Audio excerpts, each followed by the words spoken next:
જો આજે આવ્યો હું મારા ભાણેજની વાડીએ. એ તો તમે બધે કદાચ ઓળખતા ન ઓળખાય, પ્રકાશ ગોઢાણીયા. આ એનું જીરું જોવા આવ્યો. તો એ કે હાલમાં જીરામાં ઘૂમરો મારી જાય જોઈ કે કેવું છે. તો અમે આ વાવ્યું ને એને 1 મહિનો 4 દી થયા જીરાની. 2 પાણી ઉગાડવામાં કાઢ્યા ને ઉગ્યા પછી 1 પાણી કાઢ્યું, એટલે આ 3 પાણી કાઢ્યા અમે. તો હવે આ પાણી 12 દી થયાનું આમાં પાણી આપ્યું નથી. તો હવે આપણે છે ને આને 3 દી પછી પાણી આપવું એટલે 15 દી પૂરા થઈ જાય. એટલે પહેલા નેદવાનું છે, પછી ખાતર, દવા અને પાણી 1 પાણી આપી દઈએ તો લગભગ 2-3 દીમાં રજ કદાચ સલામી આવી જાય. કાતરો કેવું કઈ છે નહીં, એટલે હજી આને કઈ બહુ નડે નહીં. મોટું થાય ધારો કે અને ત્યારે આને પાણીનું ધ્યાન રાખવાનું હોય. હજી આને પાણીની જરૂર છે ખાસ, તો એવું 2-3 દીમાં આને પાણી આપવું.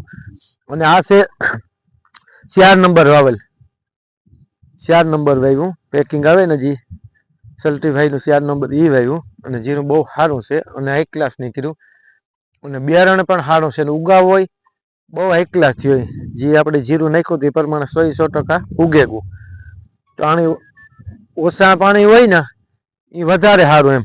જોકે અમારી જગ્યા તો બહુ ઓલી કહેવાય કાપ ને રેતાળ જેવી, એટલે આમાં કઈ કારમટી એવડી બધી જગ્યા ને છે કારમટી, પણ પાણી અમારે ન નડે. તો બીજા જે વિસ્તારમાં આવે બરડા કે ઘેડમાં કે, તો એ જમીનમાં પાણી વારો તો 10 દી ભેદ મૂકે. અમારે આજે આમાં પાણી વારો આજે તો પાછો પ્રમદી સુકાઈ જાય. અમારે વચ્ચેમાં 1 દી જાય ને એટલે ત્રીજે દી આ જગ્યા આસે મંડી ફૂકાવા. એટલે ટૂંકમાં 3 દી પછી ગમે ત્યારે તમે દવા છાંટી હગો, નેદી હગો. આ જમીન અમારે ટૂંકમાં પાણી સૂહી લઈએ. ડુંગરાવ જમીન કહેવાય આ. એટલે ડુંગરાવ જમીનમાં છે ને પાણી એકાદું વધી જાય તો નડે નહીં. એક પાક માથે ધ્યાન રાખવાનું કે જ્યારે પાક માથે આવે કે ઓલું બંધાતું હોય એનો જે માર્ગ ને દાણા, ત્યારે થોડોક પાણીનો ખ્યાલ વધારે રાખવો પડે. કારણ કે નકર બગાડ બેસી જાય. ઘાટું જીરું હોય ને બગડે તો આખું બગડી જાય. એટલે 1 પાણી ઓછું દઈએ તો હાલે. કદાચ એમાં ઓછું થાય તો હાલીએ, પણ પાણીનું ખાસ ધ્યાન રાખવાનું. અને પાણી વારવું હોય તો એ કાતરા ના તેને જોવું પડે જરાક. હવામાન ને અનુકૂળતા શું હવામાન હોય તો વારે હગાય. બાકી વધારે કાતરા જેવું થેગું હોય ને જીરું મોટું થેગું હોય તો પાણી ન વરાય. હા, આપણે આ પાણી પેલા 20 કી ખાતરનો 1 રાઉન્ડ માર્યો. અને 1 દવા તો જો કે અમે બહારથી લેવા હતા. જેન્ટા કરે દવા છે એનું, એ દવાનો 1 રાઉન્ડ માર્યો. જેન્ટા એ બહુ સારી આવે ઉકારા માટે. નાન થેર થોડીક ગોતવી અઘરી પડી હતી, બહારથી લેવા છોકરા. અને એનું રિઝલ્ટ સારું છે દવાનું. અને 20 ખાતર માર્યું તો જીરું બહુ સારું છે. અમે આજે આખું જીરું જોવા નીકળ્યા આમાં.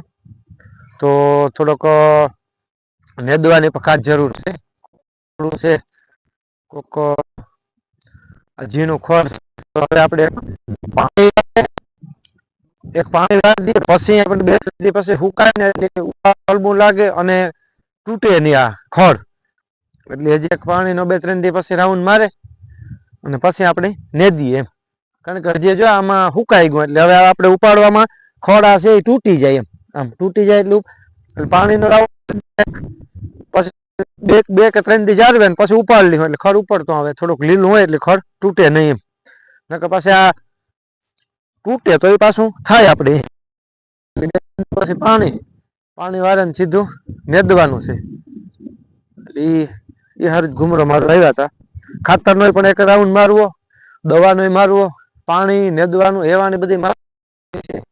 3 દી પછી પાણી વાર દેવાનું છે આમાં. પાછું પાણી દે.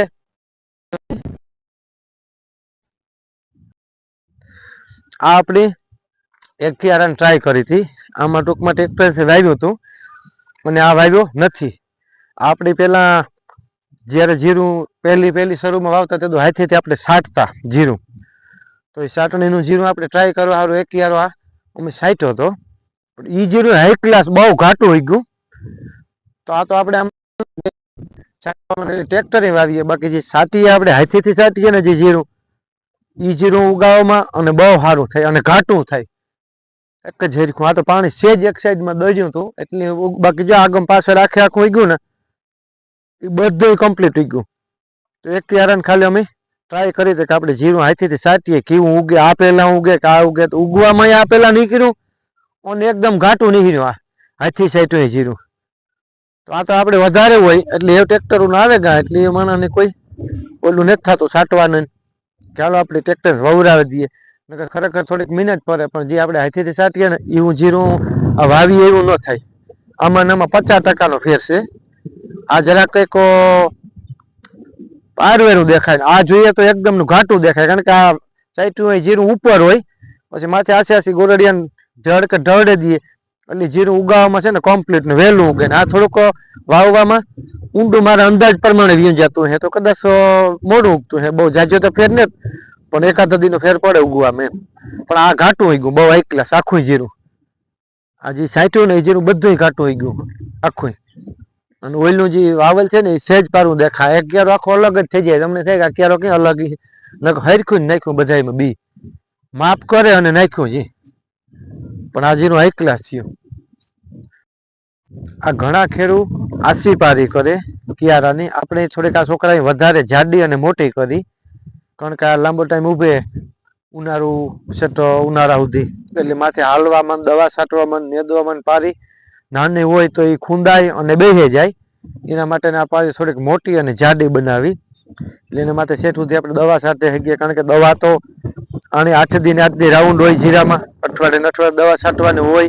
દવા છાંટીએ એટલે નાની પારી હોય તો એ બેહે જાય, અને મોટી પારી હોય તો બેહે નહીં અને ખૂંદાય નહીં જીરું કે, એટલે સેજ મોટી પારી રાખે. અમુક છે ખેડૂત એ આસી નાની પારી રાખે ધારવાળી, પણ ખરેખર બહુ નાની ને મોટી નહીં, મીડિયમ રખાય તો હાલવામાં નો વાંધો આવે, બગડે નહીં. અને આપણે નેદવું હોય કે દવા છાંટવી હોય તો દવા છાંટે શકીએ. જો કે આને 8 દી તો દવાનો રાઉન્ડ હોય, પછી નેદવું હોય પાડવું કોઈ ખાતર આપણે દેવું હોય તો ખોટું અંદર હાલવું ખૂંદવું, એ પણ ખૂંદાય નહીં બને ત્યાં સુધી.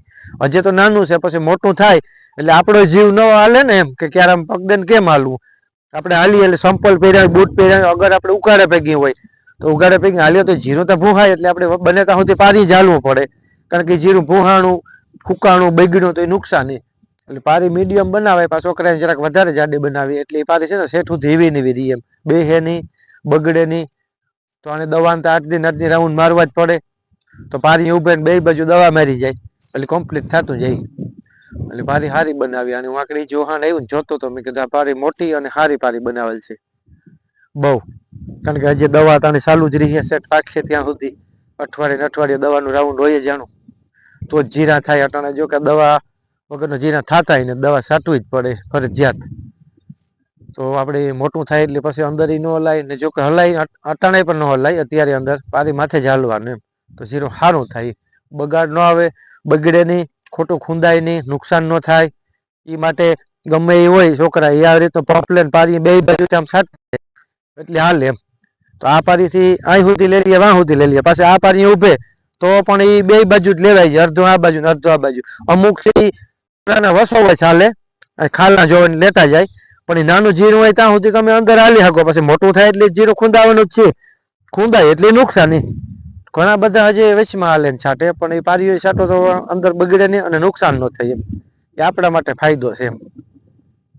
હજી આગળના વિડીયો આપણે એક ધાણાનો મૂકવાનો છે, એક ઘઉંનો મૂકવાનો છે, તો ગમે તો આગળ જોતા રહીજો, લાઈક અને સબસ્ક્રાઈબર કરતા રહીજો. અને હું મૂકતો રહે વિડીયા. અત્યારે હું તો થોડો કામમાં હતો, બીમાર હતો, એટલે હમણાં નહોતા મૂક્યા વિડીયા. એવું ફ્રી થયો તો આપણે બનાવીને મૂકતા રહીશું. ખેતીવાડી વિષયને વધારે મૂક્યું, જીરું ધાણા ધારો કે પછી ઘઉં, પછી એ બગીચાના મૂક્યું, આંબા ફૂટેગા મોર આવવા માંડ્યો, એના બધા આગળના વિડીયા મૂકતા રહીશું. તમારે કંઈ પણ એવું હોય તો જોતા રહીજો અને પૂછતા રહીજો, માહિતી લેતા રહીજો એમ.